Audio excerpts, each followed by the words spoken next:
Hello, everyone. Welcome to our fourth webinar in a series on the 5 key opportunities that were identified in the Potential for U.S. Agriculture to be Greenhouse Gas Negative report. I am Kevin Burkham, CEO of U.S. Farmers and Ranchers in Action. If you're not familiar with us, we are an organization that works to champion U.S. agriculture and really elevate the voice of farmers and ranchers on key issues impacting the sector. I mentioned the Potential for U.S. Agriculture to be Greenhouse Gas Negative report. That study was authored by an independent group of 26 leading scientists and scholars, 2 of which are going to be joining us today. It was peer-reviewed by the National Academy of Sciences, and it really speaks to what's possible for U.S. agriculture. It is possible for U.S. agriculture to reduce emissions, to increase carbon sequestration, and importantly, improve farmer profitability. And that last piece is critical, especially now, and we'll talk more about that in a second. There were 5 opportunities that were identified in this report, and they include nitrogen fertilizer management, which was the subject of our first webinar that we held back in April. Soil carbon management, which was discussed at our second webinar in May. Animal protein production, which was the subject of our third webinar on June 17th. And you can see all 3 of those recordings on USFRA's YouTube channel, as well as at our website.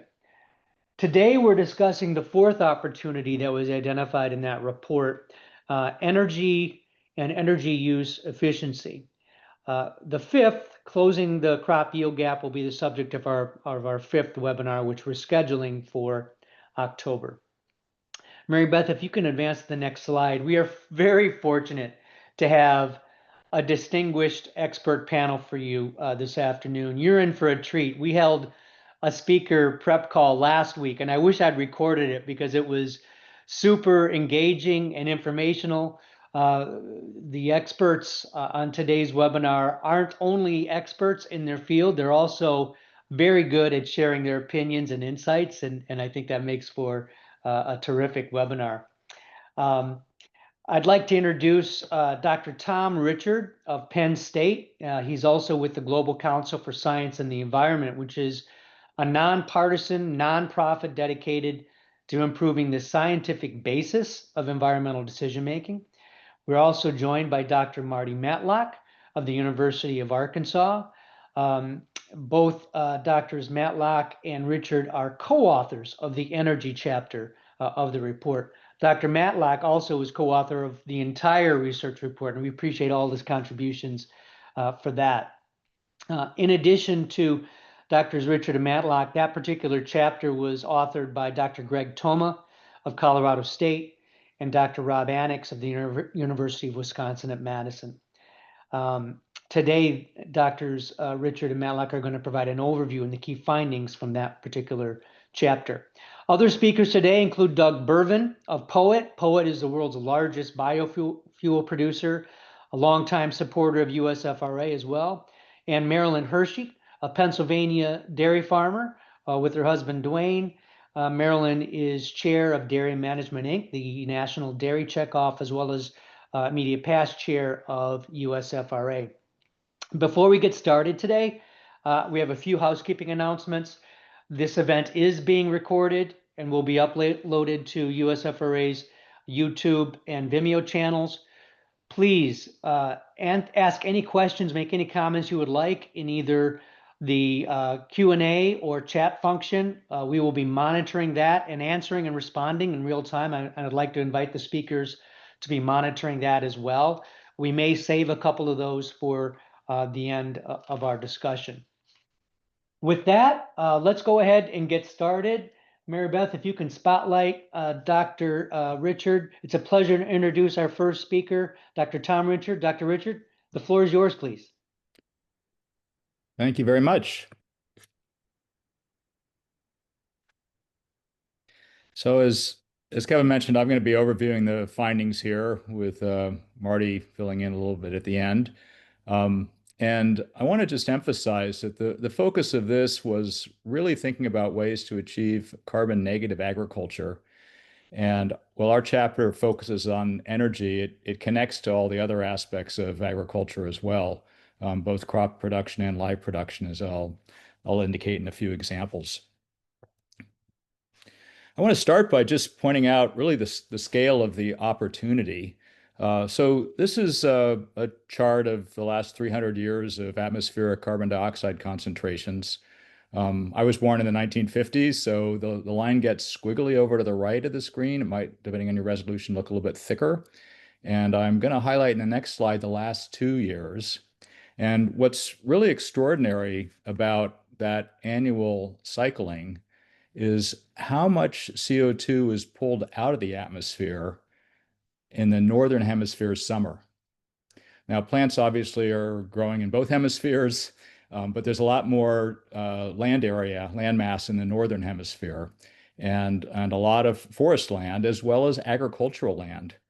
And during the summer, the atmospheric CO2 concentration actually goes down by just about two-thirds, or just about two-thirds of the annual increase. So fossil fuel emissions, of course, are occurring year-round, and they drive up that atmospheric CO2 concentration in the winter. But plants and photosynthesis turn that around every single year. And while this is showing the day-to-day concentration, if you look at it on an annual basis, there's about 100 gigatons of gross photosynthesis every year. Now, almost all of that actually turns back into CO2, either within the same year or a few years later, or sometimes centuries in the case of old growth forests. But plant material does decompose. Animals are respiring the plant material that they ingest on a routine basis. And so it's close to a balance, but the scale is huge. And as you see from the bar in the middle, it's about 10 times as much carbon dioxide transformation as all fossil fuel emissions combined. We have opportunities to increase photosynthesis through improved crop production, greater yields. Humans have been doing that for thousands of years. We also have really big opportunities to take advantage of some of that photosynthesis that is captured and use it more wisely to manage decomposition and reduce decomposition, to build up soil organic matter, for example. But also in the case of energy, to capture the carbon dioxide that is byproducts are byproducts of some of our energy systems. And our agricultural energy systems, particularly ethanol and other liquid fuel production systems, as well as renewable natural gas, actually throw off a lot of carbon dioxide that right now is mostly not captured and provides a really big opportunity to create that negative emissions, to take some of that atmospheric CO2 and prevent it from being re-released into the atmosphere by storing it underground in geological formations or in materials or in other purposes. And I'll touch on those later in the presentation. So I want to start out by just a little bit of a breakdown of where those energy components are. And I'm focusing on crop production here because I have pretty good data. There's obviously energy use in animal production as well, in both housing systems when animals are stored indoors and also in feed management and in animal management. But crop production is the thing that happens at a landscape scale. And I've just shown a breakdown here of the different components of energy use in a variety of crops, mostly common food crops, but also some biomass crops off to the right. A couple of things I want to highlight here. First of all, the bottom part of each bar, the medium blue color, is the energy required to produce nitrogen fertilizer. Most of that happens off the farm site, but that's what we sometimes call embedded energy. It's part of the input to the farm, as are several other bars related to fertilizers and other inputs. But nitrogen fertilizer is by far the big one. And you notice in the middle of the chart, alfalfa and red clover, which are legumes that are typically not fertilized with nitrogen, don't have that bar and therefore are among the most energy efficient crops, as is soybeans, although nitrogen fertilizer is sometimes used in bean production. The second biggest category is on-farm energy use, mostly diesel fuel and for farm equipment operations. So those are a couple of big targets where we can either look for greater efficiency or start using renewable and ideally farm-produced energy to cover some of those required energy inputs. This chart shows the same crops, and it's designed to show a couple of different things. The green bars are the energy efficiency of the crop in terms of how much biomass energy is produced. Of course, plant material can be burned if it's dry, and so that's just a measure of what that energy in that dry biomass would be. And then the purple bars are the greenhouse gas intensity, a ratio of the greenhouse gas inputs as a function of that energy possibility. And importantly, those cellulosic biomass energy crops over to the right are particularly energy efficient. They have low purple bars and also have a high energy efficiency or low purple bars, so they're greenhouse gas efficient, and high energy efficiency, so high green bars. And again, moving across, I don't want to take time to look at all of them, but there's some pretty big differences in different kinds of crops. However, even our worst performing crops from an energy efficiency standpoint, and I'll pick on canola here because it's right in the middle and is the lowest in terms of energy efficiency and the highest in terms of greenhouse gas efficiency, is still producing 3 to 4 times more energy than its inputs. And many of our crops are producing 10 to 20 times as much energy as the input requirements. The reason is photosynthesis. It's providing the energy for plant growth and capturing that energy and producing that biomass. So this chart is showing year to year, back about a decade ago, energy components. And the bottom has the specific categories that are typically measured. But I want to just point out that the fertilizer energy use is in most years the biggest, along with diesel fuel. So those are the orange and the blue lines at the top. And emphasize that fertilizer energy is mostly natural gas. Natural gas is used both to run the process, the Fischer-Tropsch process used typically to, not Fischer-Tropsch, sorry, but for the process that is used typically to make nitrogen fertilizer, but also is used chemically in the process. And of course, diesel fuel is a petroleum product.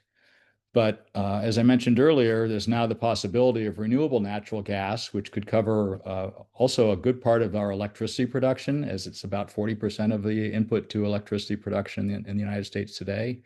And natural gas is also used in drying and other operations. So there's many different ways in which we can actually substitute these traditional fossil energies inputs to agriculture with on-farm and agriculturally based energy production. And this is just sort of a mapping of each of those categories that I mentioned. I will note that a good chunk of electricity is not produced by natural gas. It's from coal or nuclear or increasingly solar and wind. And I didn't want to neglect the potential for agrovoltaics as an energy option for agriculture. One with some controversy, concerns about land use, and trying to make sure that we maintain agricultural production. So that's a topic that I'll save for the discussion because I know the panelists have some views on that, and I think there'll be some questions. Now, I also want to mention, and I briefly touched on the byproduct carbon dioxide from some of these agricultural and energy inputs. And I wanted to mention that there's really two kinds of carbon negative components to agricultural energy system. One is to offset with a less carbon intensive biofuel the fossil fuels that are used. So, for example, biodiesel or renewable diesel from biomass for fossil diesel, or ethanol for gasoline. And there we're using a low carbon intensity fuel and replacing a higher carbon intensity fossil fuel. But the other is this carbon capture and storage possibility, which right now is pretty rare, but is of a great deal of interest. And there's also a great deal of controversy. Again, something we're likely to talk about more with the panelists. But one of the things that I think we should recognize is that the offset component of those benefits is actually per unit of fuel decreasing over time as we become more and more efficient and as renewables increasingly displace some of those fossil energy resources. Whereas the carbon capture and storage is a permanent benefit, and it's the benefit that allows us to achieve carbon negativity for agriculture as an entire system. I also wanted to use this slide to point out a couple things. The smaller orange parts of the bar are the ecosystem storage. This is a study that we published a few years ago, and we compared biofuel production, in this case, ethanol production, with grassland restoration or reforestation in three different regions of the U.S. These are the average values where it was possible to achieve grassland or forestation or agriculture. And what's really important is that ecosystem storage component with these transitions to natural ecosystems like grasslands or forests is actually a lot smaller than the carbon benefits that are possible with agricultural systems when we're producing fuels, especially when we're making that a carbon capture and storage system. And so when we look at land use efficiency as part of our climate solution and trying to get to carbon negativity for agriculture, we really do need to look at these managed systems and how do we actually make productive and carbon efficient fuels and other products from them. I'll also just note that there is increasing talk about hydrogen production, and that because of the fact that hydrogen production can be made with things like renewable natural gas and ethanol and other biofuels, it's done by stripping out the carbon dioxide and creates an opportunity to store even more of the carbon in that permanent storage. And we haven't paid as much attention to some of the residues from these biofuel production systems or these agricultural energy production systems. And I think we can get more and more of that carbon into ecosystems through carbon storage in soils, where there's big opportunities for some of these residues to improve soil health.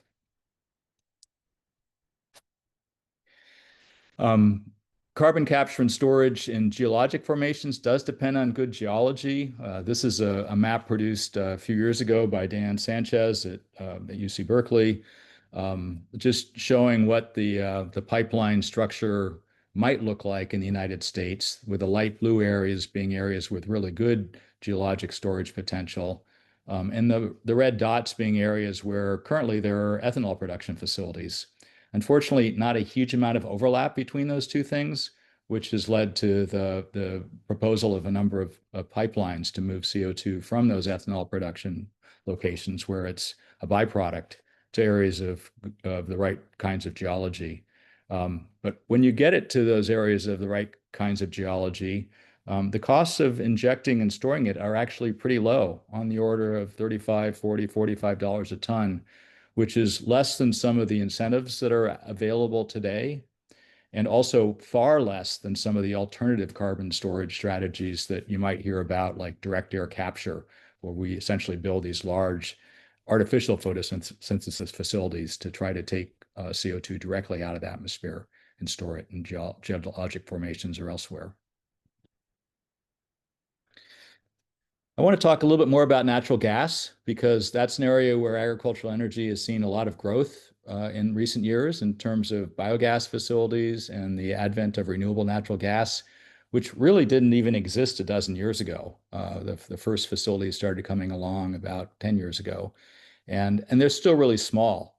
And to give you a sense of the scale of those, right now, between nuclear and all the renewables, our electric grid is about 40% non-fossil fuel, but our gas grid is only 0.4% non-fossil fuel. It's over 99.5% fossil fuel right now. So there's a really big need and opportunity in agriculture to increase that number. And there are a number of ways to make both synthetic natural gas using thermochemical products and also biomethane from anaerobic digestion. Our estimates are that the agricultural residues and other resources from winter crops and a few other things waste materials could easily produce 15 to 20% of our natural gas supply if the right incentives were in place and the technology were implemented. And I probably don't have to tell this audience a whole lot about biogas, but I want to emphasize that anaerobic digestion produces a mixture of carbon dioxide and methane, that to produce renewable natural gas, the CO2 has to be separated from that methane. That creates another CO2 byproduct stream that could be used for storage. That biomethane or renewable natural gas is chemically identical to fossil natural gas. It is the same molecule, methane, and as a result can substitute with no change to the use infrastructure, whether that be electricity generators or furnaces in homes or industrial furnaces for making concrete or steel, et cetera. Now, the last few slides, I wanted to shift gears a little bit towards materials and talk a little bit about the embodied energy and fabrication energy, first in agricultural equipment.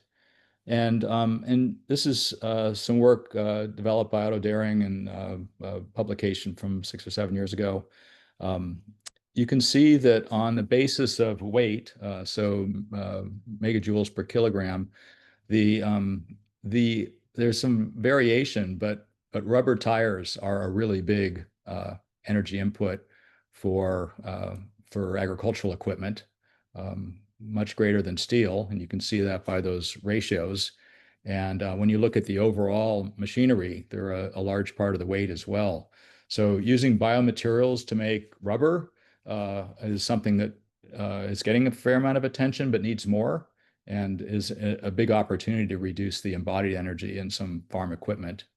And then also the different kinds of fabrication energy, which are listed here for different types of equipment and what it takes to manufacture it. So those are some of the upstream energy components that also are included in the overall agricultural energy picture. In terms of biomaterials, there's a whole lot of other things out there. There is increasing attention to wood as a structural building material in high-rise buildings, which used to be not the case. But in terms of agricultural byproducts, crop residues and other residue materials, as well as crops like soybeans and other oil seeds, there are just a host of biocarbon materials that can be produced that can substitute for various types of plastics. Interestingly, while we used to think about bioplastics as something that we wanted to be biodegradable, increasingly I'm coming to the belief that we've got to think about that for some of these more permanent plastic uses where we can lock up that carbon for decades, if not centuries. And when we do substitute biomaterials for concrete and steel, we get these huge leveraging opportunities where we can get between 1.5 and sometimes as much as 6 kilograms of carbon benefit per kilogram of carbon used. So those are big leveraging opportunities to try to reduce some of the biggest fossil fuel and greenhouse gas emitting materials that are in our industrial society. So finally, I just wanted to kind of summarize some of the leveraging potential of agricultural energy, the opportunities. Agricultural energy inputs are widely distributed. There's large volumes out there. There's potentially some really big synergies with biodiversity and water quality and soil health with some of the crops that we can use to produce biomass energy, and big opportunities for rural economic development.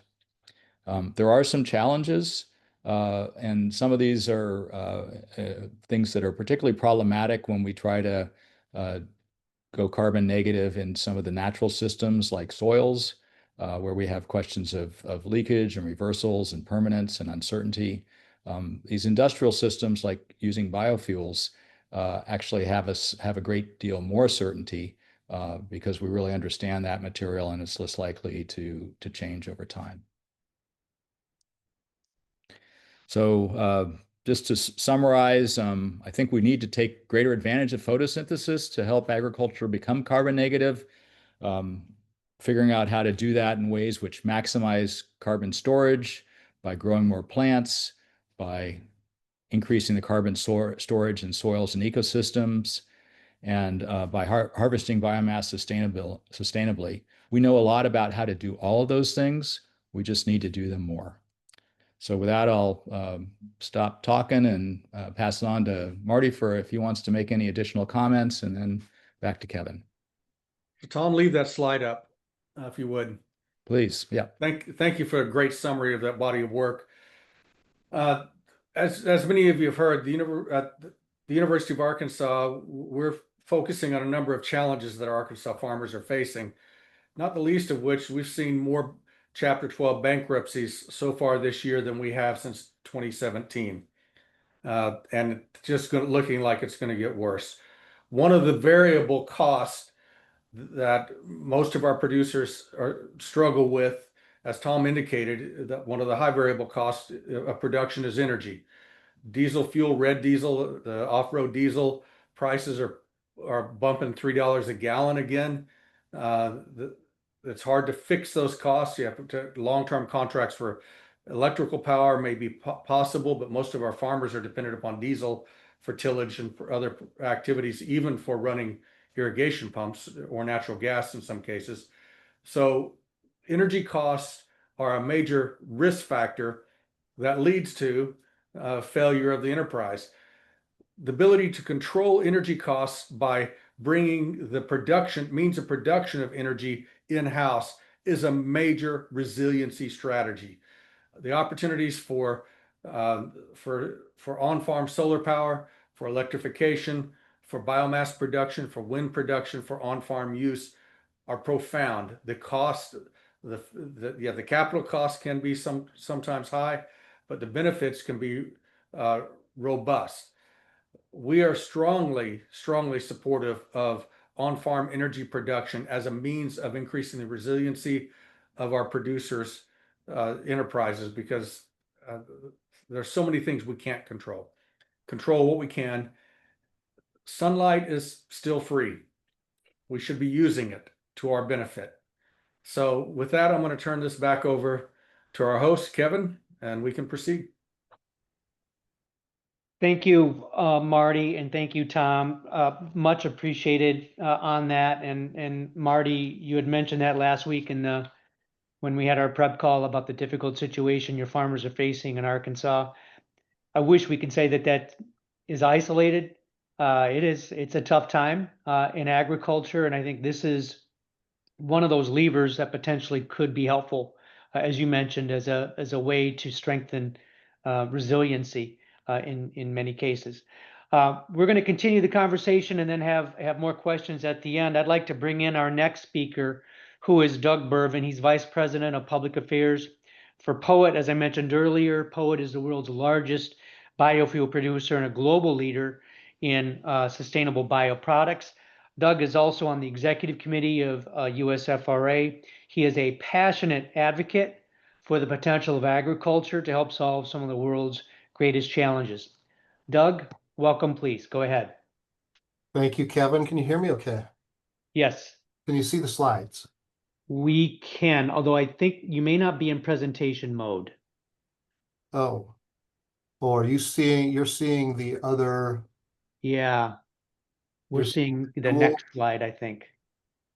We're seeing 2 slides. okay. So I don't know how to get to the other one. Let's see if I can just get out of It's not this. the end of the world, Doug, if we see both. That's fine. We can see your main slide. It's usually display settings and you reverse them. That happens to me every day that I lecture, every day. Does this help? Yes. Yes, sir. That Perfect. help? Yep. Okay. All right. Well, Kevin, thank you for the opportunity, and Tom and Marty, thanks for that presentation. I'm going to go in a little different angle on energy. It's going to be more of an energy transition that is necessary to keep agriculture profitable. But I want to address just a couple of little things that Tom hit on. CO2 sequestration in the ethanol industry, we are working diligently on that. And I think you're going to see quite a bit of sequestration in the not too distant future. And the other thing the ethanol industry, at least our company, has been working on a lot is alternative energy sources for ethanol production. I can tell you we have at one of our plants, we use a solid fuel boiler that uses wood chips and old pallets to reduce our natural gas use. And we also have a methane pipeline that goes from a landfill, takes the methane and displaces natural gas at an ethanol plant. And so some of those things, along with some other announcements we're going to be making in the near future, are really relevant to this conversation because we are constantly working to reduce the carbon intensity level of ethanol. Let's see. Okay. I want to give you just a real brief touch of history here. On the left-hand side of this screen is the Broyne family farm near Rochester, Minnesota, back in the 80s. They built a small ethanol plant on that farm to soak up surplus grain. If you remember, in the mid to late 80s, the federal government was paying farmers not to farm 20% of their land because there was too much corn, too much soybean. The oversupply meant that the cost of production was higher than the value of the product. And so what the Broynes did, rather than setting aside 20% of their land, they built a small ethanol plant on their farm to soak up their surplus grain. That led to, in 1987, the Broyne family bought a small bankrupt defunct ethanol plant. This is what, 38 years ago or so. And our current CEO, the founder of our company, and his brother slept in that plant until they got it to work. That was 38 years ago. And when they did get that plant to work, they got calls from all over the United States saying, hey, we have too much corn in our area. Will you build us an ethanol plant? And so they started a design construction company, and then they started a marketing company, and then management companies, R&D. And so now everything is under one roof. But on the right is just a look at a modern day ethanol facility. I just wanted to give you that history because history is a good indicator of the future, and we're seeing signs of the future right now. As Marty just mentioned, we are in an oversupply situation right now. This is POET at a glance. Today, we have 35 bioethanol facilities in 8 states. We have 4 terminals. We are the 15th largest container exporter in the country. We produce about 3 billion gallons of ethanol annually. We purchase about 1 billion bushels of corn. That's about 7% of the US corn crop that POET buys. We produce 14 billion pounds of distillers grains that we market all around the world to everything from chickens and fish to pigs and dairy. And then we also capture about 1 million metric tons of CO2, and we sell that into the food grade market. We provide about 5% of the food grade CO2 in the United States. And that's important because, as Tom said, it's very easy to capture the CO2 that the corn kernel has captured from the sun when it goes into fermentation to make ethanol. It's very simple, and we can capture that, put it in a pipe, and sequester it underground if we have the right geology. So there's a lot of that work going on right now. I want to start out by saying that at Poet, we do see the world a little differently. We imagine a world where there can be, we can get all of our resources from the surface of the land rather than the center of the earth. The last 200 years, we've been using coal and oil for our energy needs and frankly, all of our other needs. And we do have a plan to be able to use corn, biomass, residues, all kinds of things to replace those fossil fuels. We're not going to do it overnight. And I don't know if we'll ever replace fossil fuels in full, but it is possible. We can make anything out of a bushel of corn that the oil industry can make out of a barrel of oil. It's just a matter of biotechnology and economics. The state of agriculture today, I think everybody probably knows that corn yields are going up significantly. And, we recently talked to one of the premier corn and soybean seed providers in the world, and he made a profound statement. He said, what's funny is we're just learning how to grow corn right now, which is really fascinating to think with all of the gains that we've made. And we're just starting to learn how to make corn. That's really profound, but it's showing up in the actual graph of corn yields. You can see back in 1996, we were producing 125 bushels of corn on a national average. This year, USDA has just put out a new number that we're going to probably get up to about 188.8 bushels of corn per acre on a national average. Now that's great. We have a lot of corn out there. But the problem is, what do we do with it all? In this slide, this doesn't pronounce the issue very well, but we've typically been producing about 15 billion bushels of corn on an annual basis. And this year, if the estimates are right, we're going to produce 16.7 billion bushels of corn. That's 1.7 billion bushels more than what we're used to, and we've been oversupplied in the last couple of few years. And that's why farmers in Arkansas and around the country are having such a problem. Too much corn means the price of the corn is below the cost of production, and that needs to be addressed. Population growth is not growing fast enough to consume the corn that is coming out of the fields. World population since 1960 has gone up just 2.7 times. US population is even slower, 1.8 times growth since 1960. Corn yields in the same time period have gone up 4.5 times. We need new markets for agricultural products.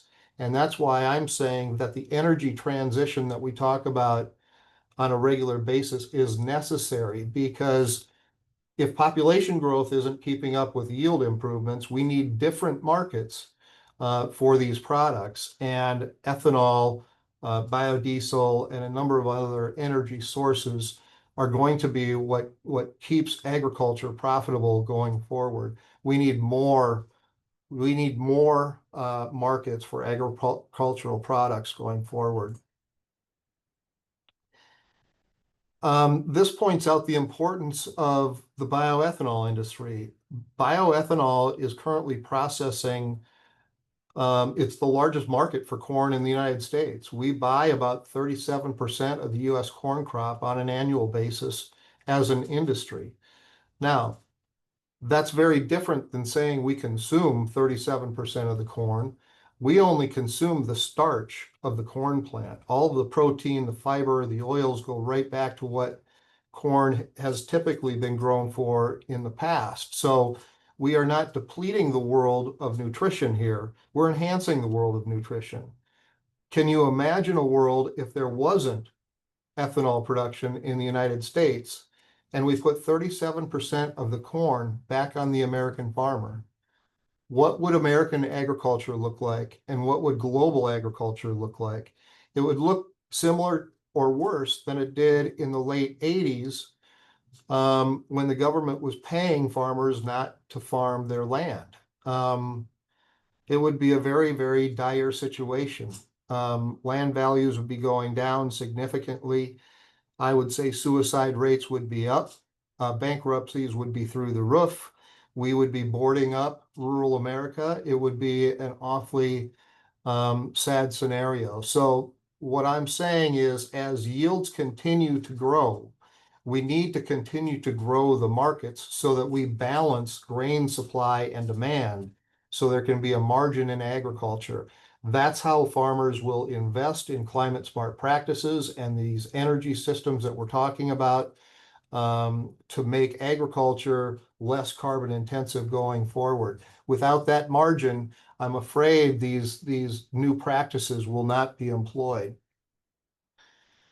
A lot of talk about EV adoption. EVs, electric vehicles, make up about 8% of new car sales in recent years, which means that that's 8% less ethanol in the fuel supply, and that is 8% less corn the ethanol industry needs to buy from the farmer.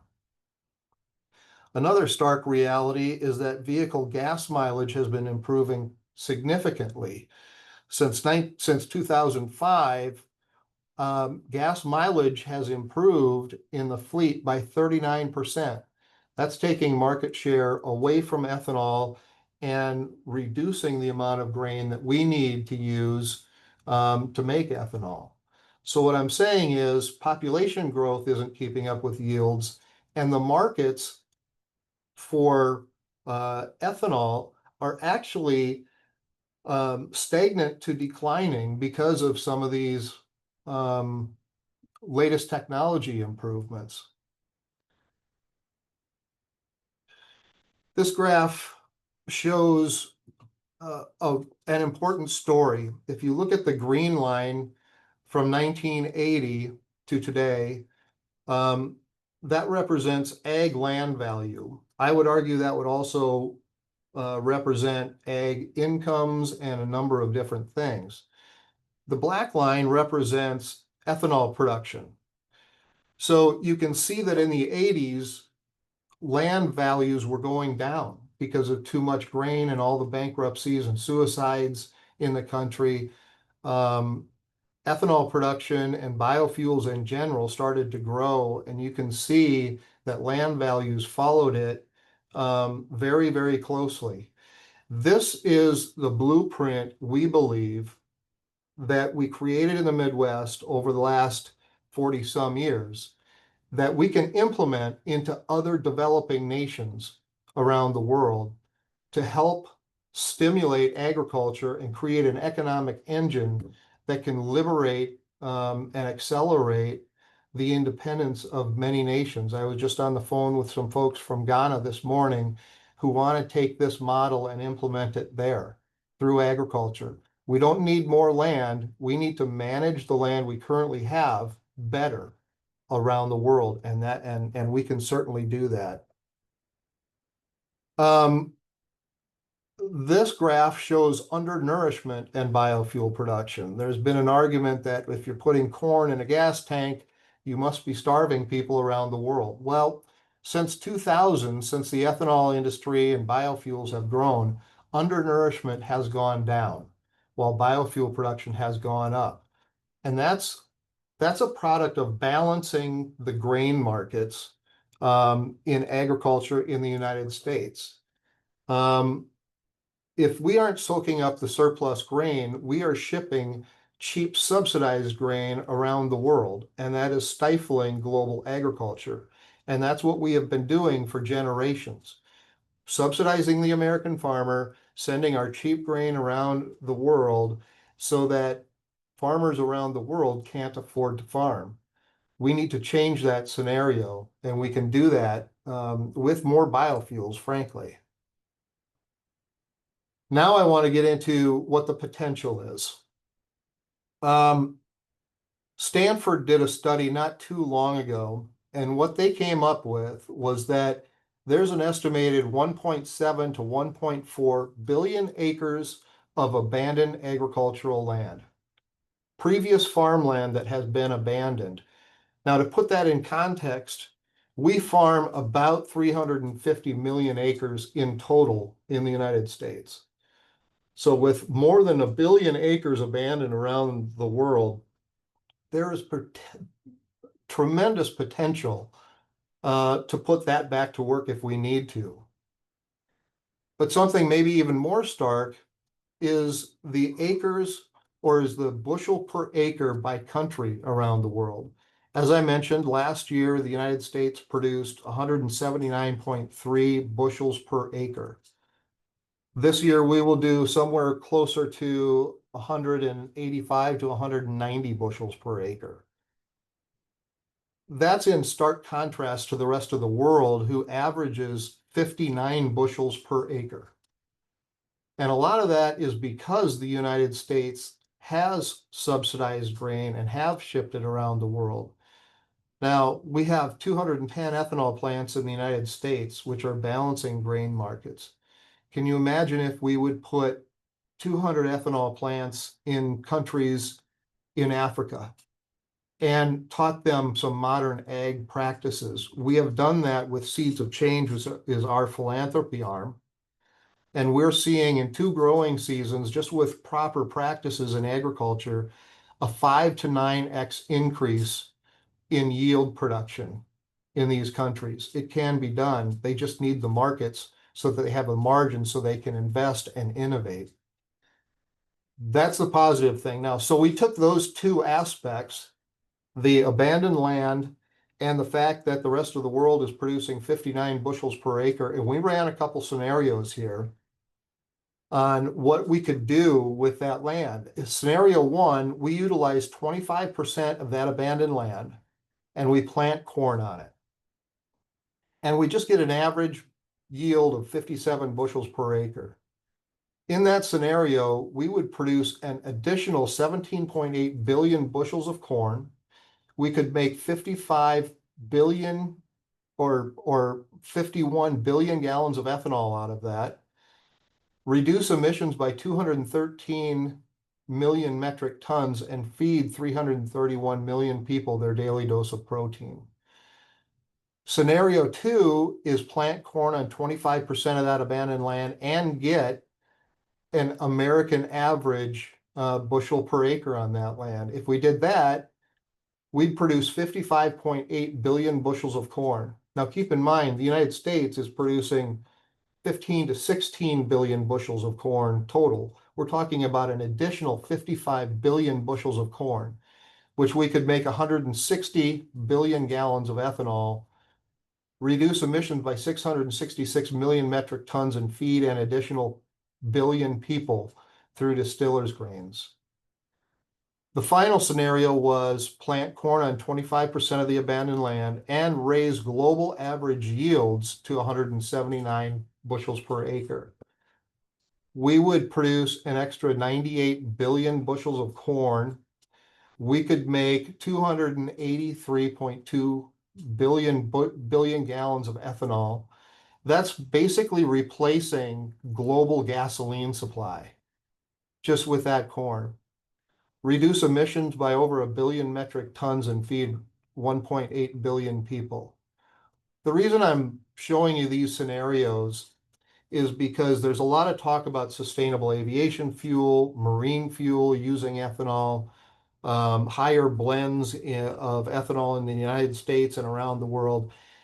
And a lot of people say, can we actually do that? Where would we get the corn? It can be done, and it will be done, hopefully, because frankly, the world needs this. We need a change of attitude. one of the sayings that we use around here a lot is bioproducts or bioethanol are a catalyst to successful agriculture. And successful agriculture, profitable agriculture, is key to solving some of the world's most pressing issues: climate change, poverty, hunger, disease. If there is no margin in agriculture, we're not going to address any of those issues, in my humble opinion. So what's the solution, near term, long term? Well, we want to take the United States from a 10% ethanol blend to a 15% ethanol blend. That would soak up 2 billion bushels of excess corn in the United States, and it would balance grain markets again. We can do that with the stroke of the pen if we really want to. It would save agriculture from a crisis that we are heading to right now. These are just a few of the numbers that E15 would offer in benefits, economic benefits to the United States. And the only thing I would add to this whole thing is ethanol offers a lot of benefits. It's better for the atmosphere, it's better for the car, it reduces the price at the pump. It does many things, but ethanol's greatest contribution is its contribution to agriculture. And I hope that people realize that and understand the importance of increasing energy use for agricultural products around the world.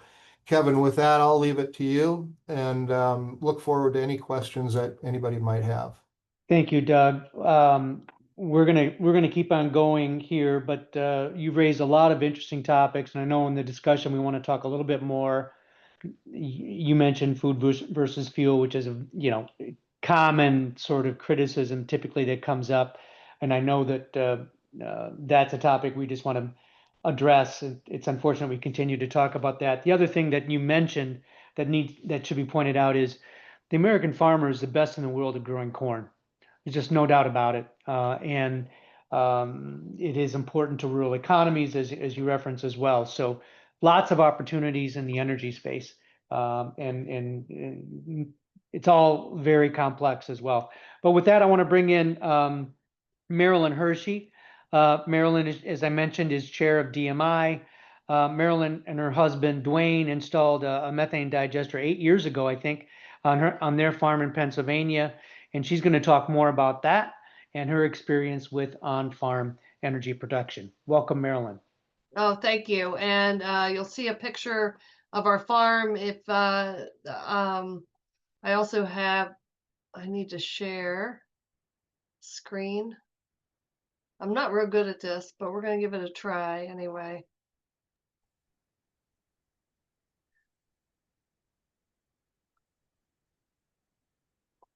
Yep, it's All right. good. Perfect. Thank you. Okay. Yes, this is our farm, and we have we milk about 900 cows, and we are about 40 minutes north of the Chesapeake Bay, and we're in the southeast corner of Pennsylvania. We're kind of right in the middle between Washington, D.C. and New York City, and just west about 45 minutes of Philadelphia. So as Kevin mentioned, we have a methane digester that we installed in 2017. The little square part in the picture is the digester. It's an underground digester, and it converts the manure from the cows into electricity. And when we first started looking into this, biofuel was very new. We weren't close to a pipeline. It would have cost us a lot of money to get the biofuel to, or to get the compressed natural gas to the pipeline. And so we ended up going towards the electricity route. It makes enough electricity to fuel the farm and everything we're doing on the farm, and also puts quite a bit back on the grid for the electric company. And they do pay us a small portion for that. The building to the right, that is that's right beside the lagoons. You can see to the right of the picture is a barn that we take in a lot of food waste. And over the many years, we have changed that. When we first started taking food waste, it was primarily just liquid food waste. Now we're at the point we partner with another farm in New York, Noblehurst, and we work with them. They helped us ramp up to incorporate new ways to take in food waste. That is another angle of the digester. And last year we had to clean it, and it had to pause for a couple months. There's some maintenance that goes with that, so there is a little bit of maintenance with it. But if it's running correctly, it just goes on its own.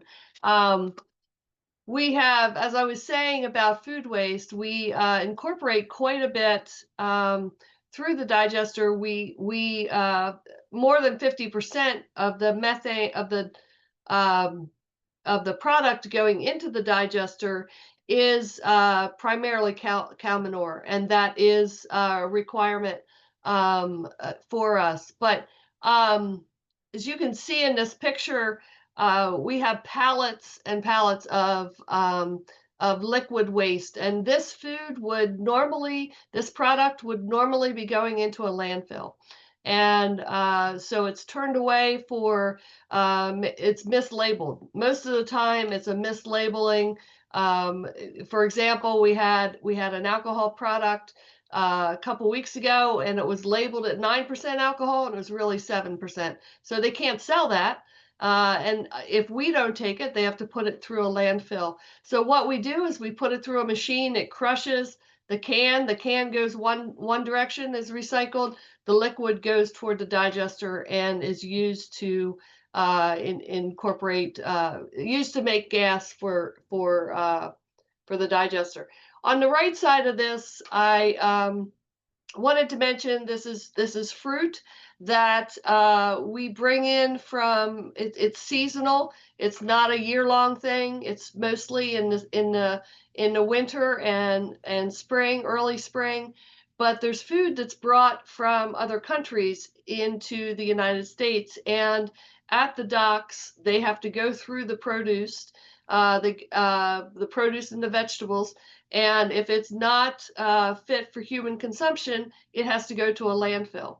So what we will do is we go down to the docks in Philadelphia. We will pick up the fruit that would normally go for a landfill. We bring it back and incorporate it into the diet for cows and heifers. The cows love it. It's ground up. It's they go after the pieces of watermelon or pieces of cantaloupe or pumpkins. They really they enjoy that extra treat. And when we first started doing this, I was talking to a group from New Bolton Center that works with the University of Penn.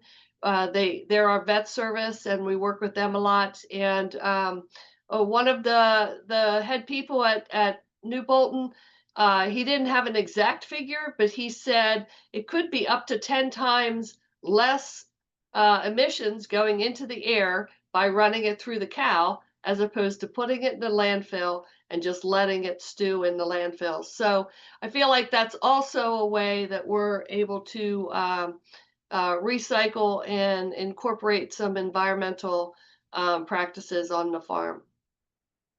You know, corn was talked about a lot today. On the right, you see corn that was planted early summer, like it was, you know, late spring, early summer. And on the left, you can see the corn when it is as it looks today.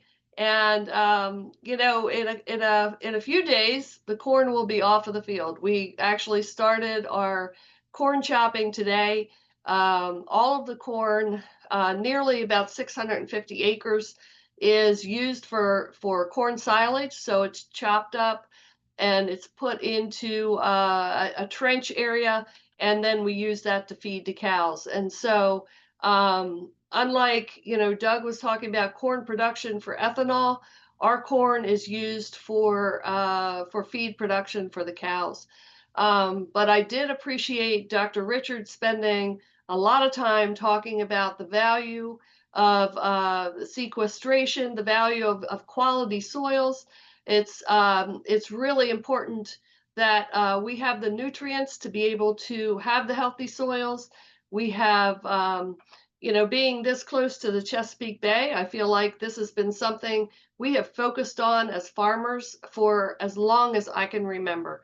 And when my father started farming, it was very new to do contouring. So, he did strip farming. So it wasn't one big field of alfalfa. It was strips. It was some corn and then some alfalfa, and the fields were split up. We have learned so much from over the years on how to take better care of our soil, how to make sure we're preserving those precious, 4 to 6 inches that the soil has and the crops need to be able to thrive.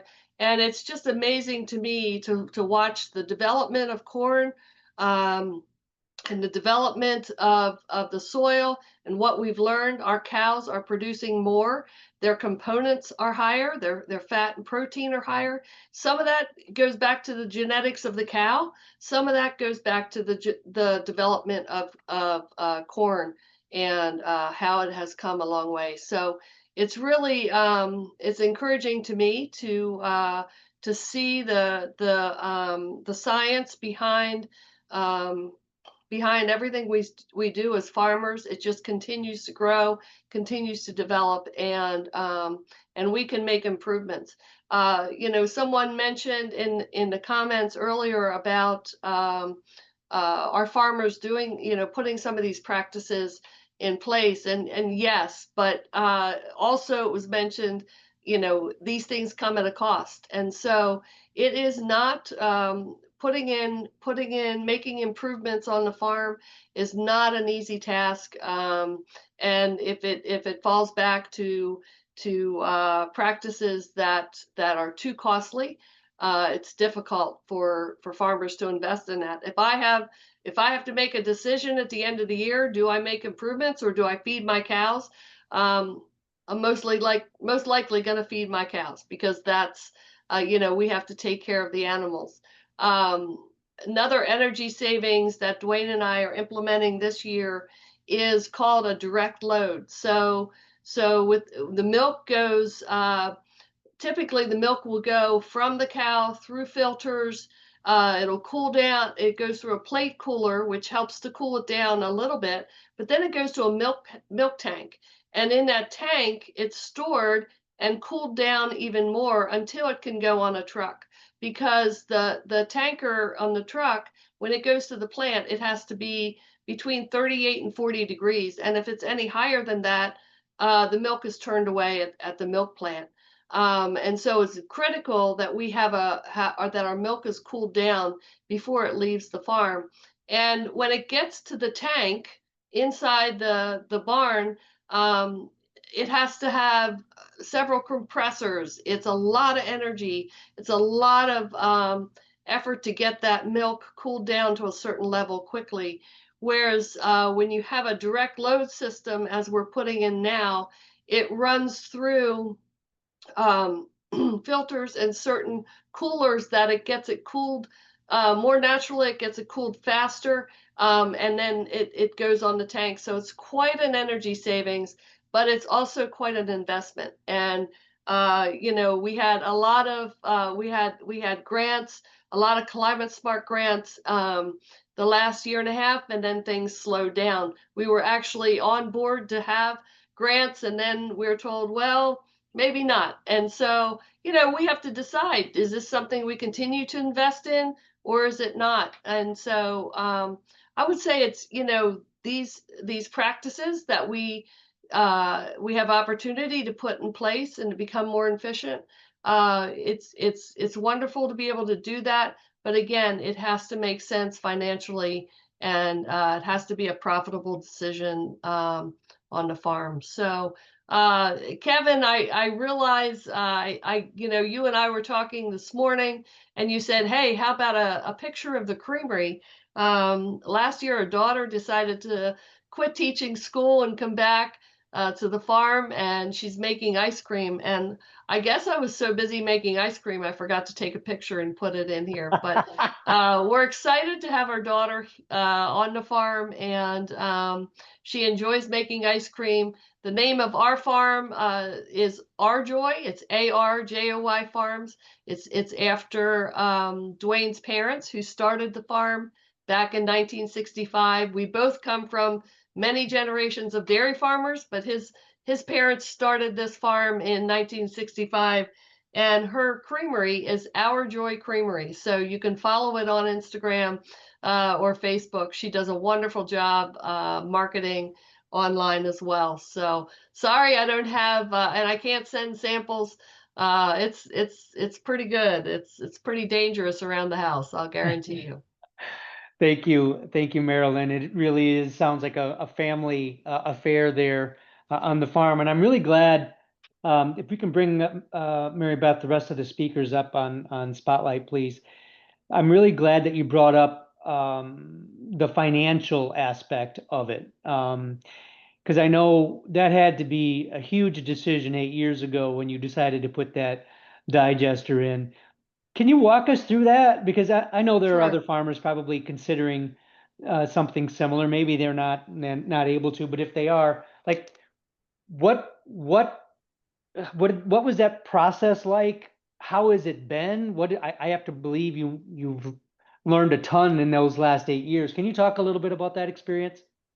Yes, I will. When we first started talking about a digester, we went through all the planning. Dwayne visited several digesters, looked at which style he liked. I mean, he traveled across the country looking at different digesters. The one that we put in was the first DVO. It was the first underground digester in Pennsylvania.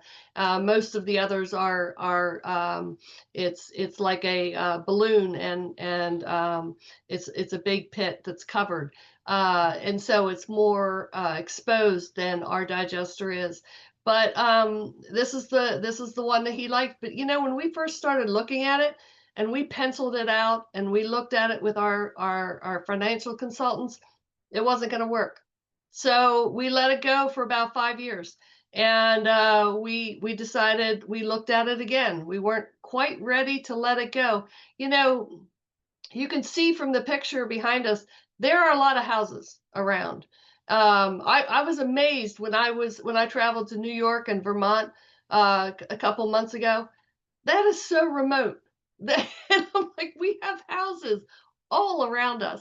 And it's really it's not easy to farm when you have neighbors that maybe are not quite as accepting to what you're doing. So actually, one of the decisions Dwayne really pushed, one of the reasons he was really pushing for a digester is because when the liquid runs through the digester, it takes the odor out of it. And so when we spread manure, it doesn't change the nutrients. The nutrients are still there, which is very valuable for soil, and it's what we have to have to continue to keep our soils healthy. But it's better for the neighbors. The neighbors are glad about it. But we got a couple grants. We had about not quite a third of it that we did get some grants. It's nearly impossible to do without grants, because it was, back in 2017 when we put it in, it was a 3.1 million investment. And so it's expensive. And so we had to decide, are we going to take out a loan?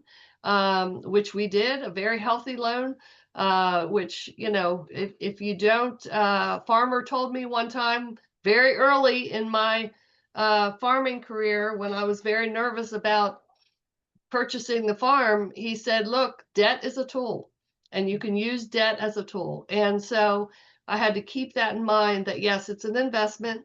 It is with the food waste. It has helped that. remain profitable. But again, it's something we have to continually look at. What are the new ways that we can make sure that this continues to be profitable? Yeah, well said. And your farm is beautiful, by the way, Oh, thank you. Marilyn. Tom and Marty, I want to bring you back in here a little bit more. There's been a lot of discussion about solar and wind. And, not to get political, but the current administration perhaps not being as positive about some of those alternatives. Would you like to speak to the opportunity there that exists for agriculture in the areas of solar and wind? Can you talk a little bit more about that, either of you? I'll take the first shot, and Marty, and I'll follow. Sure. I'll take the first shot. Tom's really the expert in this space. But essentially, you have two strategies with on-farm production, solar and wind, for on-farm consumption or for grid contribution, which would be a revenue stream for you. So you're either saving money because you're not buying from the grid, or you're making money because you're putting power to the grid. Now, the second option is so regional because there are many prohibitive cost structures in grids across the nation. Some will only pay wholesale costs to a certain point for power that goes back to the grid, or even less. And that really does diminish the value of production for excess production on the farm. But then land is required for big solar arrays, and as one of our commenters suggested, it's not incompatible with many agricultural practices, especially high-level platform solar panels. So those are expensive infrastructure. You still, I couldn't imagine. I certainly, if we see that grazing as a very compatible activity around solar systems. Wind, of course, we see big turbines all across the Midwest in the wind corridors. It's a great leasing strategy for farmers to amplify, just like oil is in Oklahoma for my ancestors. Wind is now for many folks. Where I see the grand opportunities are the price per kilowatt hour of on-farm solar production and the price of storage using especially lithium iron phosphate batteries is such that I just finished construction of my own house off the grid. We're moving in a week.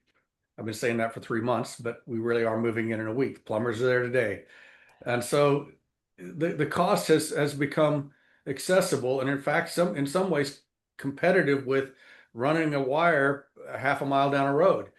You can put in your own solar system in order to power a process, a utility, and John Deere just purchased a European electric tractor company, so electric traction is another option. Now I know Doug's suggesting that there's a cost to everything. Ain't nothing free in the world. And so moving away from petrochemicals does have a cost of reducing demand on petrochemicals, but this is almost all diesel. And we do make biodiesel with soy. But my suggestion is that the sort of locomotion or transport-based demand for fuel is not going to go down globally. It'll go down locally and nationally.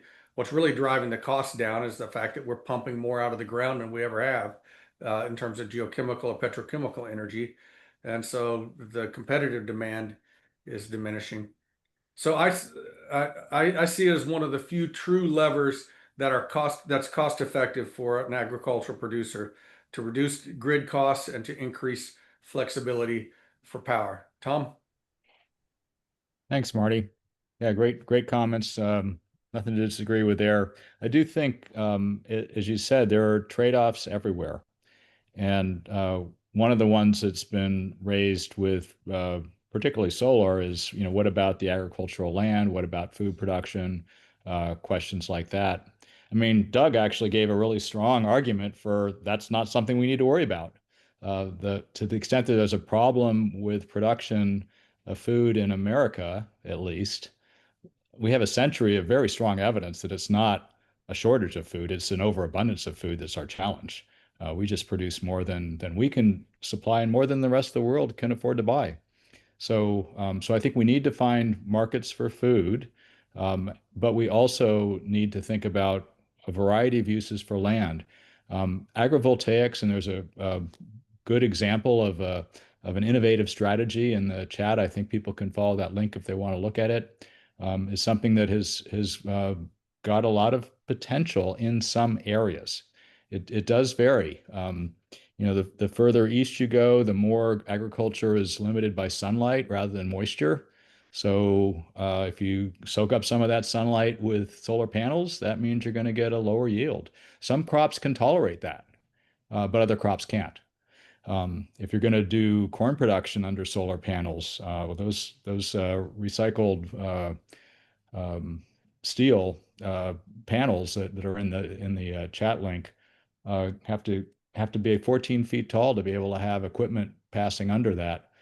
In general, that kind of solar is a lot more expensive than the low solar, which works with sheep grazing. And if you raise it high enough for beef cattle grazing, it gets a lot more expensive.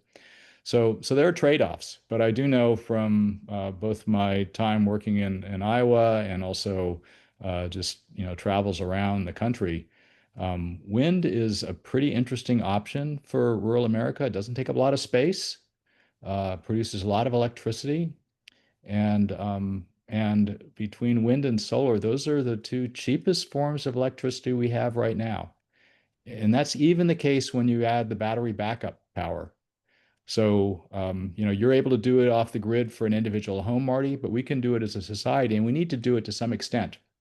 But electricity is not the entire solution. So a topic for a whole nother webinar, but we also need chemical energy. And that's where ethanol and liquid fuels in general, as well as renewable natural gas, are critical for society. Even when we maximize electrification, about a third of our energy demand is going to be best served by chemical fuels, whether they're liquid or gas, and we need to find good, sustainable ways to supply them. Yeah. I loved your slide, Tom, A Tale of Two Grids. I thought that was a really great depiction of the challenges and opportunities. Marilyn, there's a question from Brad in the chat. I don't know if you want to just maybe try to tackle that offline. Sure. Okay, I'll do that. Thank you. Doug, I want to bring you back in here and talk a little bit more about geological storage. And Tom brought that up, and he kind of, mapped the ethanol plants versus the ability and the places where we were able to store it. Can you talk a little bit more about that? Because I know in South Dakota, that's a major issue that you're wrestling with. I know you're based there in Sioux Falls. Can you talk about the challenges and opportunities there on geological storage? You're muted, Doug. Sorry. Yes. So South Dakota and Iowa, southern Minnesota, that region has a tremendous amount of ethanol production, and it does not have the geologic formation to do sequestration. So we have plants in Indiana and Ohio which have better geologic formation, and you don't have to run as long of a pipeline to go straight down to sequester the CO2. But in Iowa and South Dakota, the plan was to pick up CO2 from many of the plants in Iowa and South Dakota and run it up to North Dakota near the Bakken, not necessarily for oil recovery, but for sequestration. And we had great success 2 sessions ago in our Congress in getting laws passed that allowed for the building of a pipeline that went from southeast, well, Iowa through southeast South Dakota all the way up through South Dakota to North Dakota. But then that issue went on the ballot in November, and we got a new Congress, and South Dakota basically killed the pipeline. So we're not going to be transporting CO2 through South Dakota, mainly because of eminent domain. Folks did not want any eminent domain, and we were not able to get 100% easement buyouts throughout South Dakota. So now there are a number of other plans that are being looked at, whether going through northern Nebraska to Wyoming or some other plan. So the long pipelines, I guess my point here is long pipelines are necessary in Iowa, Minnesota, South Dakota, and lots of Nebraska, whereas shorter pipelines are possible in other states where ethanol is produced. But Iowa is the largest ethanol producing state in the country. And so we really need to find solutions for Iowa to be able to capture and sequester their CO2 from ethanol facilities. Good. Thank you, Doug. Appreciate that. We've got about 8-9 minutes left, and what I'd love to do is just quickly do a lightning round, and 30 seconds each speaker. This topic is incredibly relevant and timely. Our energy needs are growing exponentially. We're going to need all of it to power all these data centers that are being built. But in terms of the implication for agriculture and the opportunity for agriculture, can each of you just give me 30 seconds that you'd like to make sure that the attendees are left with? What thing do you want them to recognize and understand? I'm going to start out with Tom. Can you lead us off? Sure. Thanks, Kevin. And thanks to all the panelists for all the great input and ideas and innovation that you've all been responsible for. I think my message is pretty simple. There's a multi-trillion-dollar industry out there that is in transition. It will change. The pace and the outcomes are unclear, but agriculture has a huge opportunity to be a major player at many different levels. And if we get it right and get the support to make the transition, then we can have more healthy soil systems, more of a circular economy of nutrients, cheaper and available local energy for the long run, and addressed our climate challenges. And agriculture is at the center of a sustainable solution to these problems, but needs some support to get there. Well said. Marty, would you like to build on that? Certainly. Renewable energy requires land. Farmers have land. Growing kilowatts as well as bushels makes cents and dollars. And if farmers want to stay in business, they're going to have to be creative, as we always have, innovative, as we always have, courageous, and demanding. Those four things are necessary to be a farmer. There's also a fifth one, hard-headed. And so all of those are necessary to stay in this business and to be successful. We need farmers on the land because the farmers provide ecosystem services that the entire biosphere depends on, not just humanity's food, feed, and fiber and fuel. So this is not just about the goodwill of having farmers on the land. This is about keeping the land in production and not in development. So Marty, last week when we talked, you seemed you seemed a little bit down. I think you had just gotten the news about Arkansas farmers having, some challenges. Are you optimistic for agriculture? I'm optimistic because because we're seeing opportunities for young people to engage in production. Marilyn, I'll put you in that category of young people. You're younger than the average farmer. And so young people are engaging in agriculture. But Marilyn can tell you as better than I, the barriers to entry are tremendous. $30,000 an acre for Iowa corn fields. The barriers to entry are dramatic. This cannot happen. We cannot have the most productive and sustainable agricultural system in the world without society's input, which is to say, without the federal government doing its fair share to ensure that those ecosystem services we get from the land are compensated. I wish Marty had more passion about the topic. Thank you, Marty. Well said. Doug, over to you, please. Yeah, well, I guess my message would be that agriculture in the United States has huge potential, but agriculture around the world is literally untapped.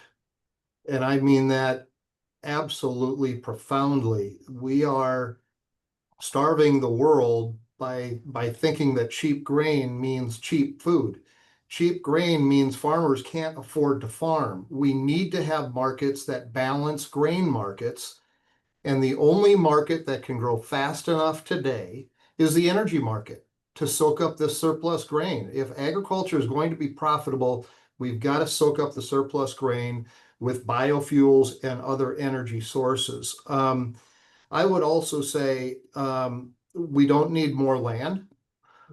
We need to manage the land we currently have properly. And I don't mean that just in the United States. The United States farmer has done a fantastic job. We have better seed, we have better machinery, and farmers are taking care of their land. That's leading to massive records in drought years and flood years and everything else. But we need to input that to the rest of the world. And the last thing I'll leave you with is that agriculture is completely misunderstood. The fact that we still have to address this conundrum of food versus fuel is an unbelievable misunderstanding perpetrated by an industry that felt threatened by liquid biofuels taking their market share. And I mean that directly, and I'm not ashamed to say it. So we as people in the ag space need to educate our decision makers, like Marty said, to make the proper decisions so that we can manage the land we currently have properly.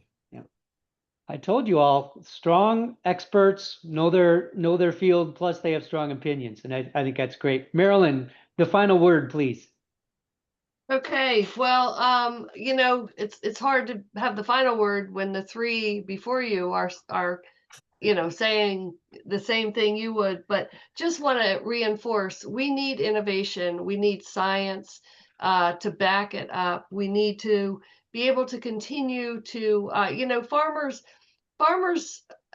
we want to farm, and we have been farming with solutions and farming more efficiently than the year before forever. And you look at the changes that happened year over year, century over century. Farmers always like to make improvements, but it does come at a cost. And we're not afraid to implement the new solutions. But if we can't afford to do it, we're going to continue to do things status quo. As was mentioned. And I also think, finally, I want to say we have to take our message globally. This is something that we really have to. When I talk to my counterparts in other parts of the world, a lot of times I'm explaining that no, we're not killing the planet in the United States. No, just because we have farms with large numbers of cows doesn't mean that that we're bad. We're not hurting the environment with that. We actually have some really good practices, and like Doug said, we have to be able to implement practices like that. Every farm has solutions. None of us are going to look the same. My neighbors' farms don't look like mine. And I don't look like them, but we each have solutions and each have ways that we can contribute to improving the environment. And I'm not saying that farms in other parts of the world have to look like the United States. We need both. We need the diversity, and that's our strength.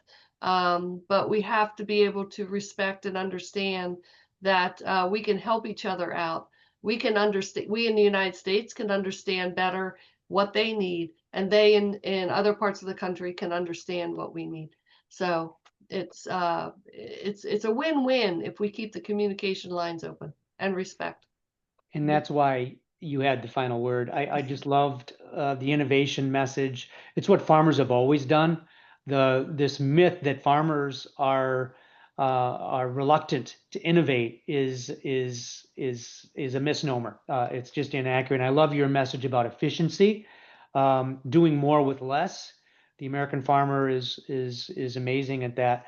I want to thank you, Dr. Richard, Dr. Matlock, for all of your important work in this area. Thank you to Doug for your perspective on the important role of biofuels in helping agriculture achieve its enormous potential. And thank you, Marilyn, for your practical experience and sharing your learnings on the farm. USFRA is going to be posting this video and recording on YouTube, on our YouTube channel, as well as Vimeo.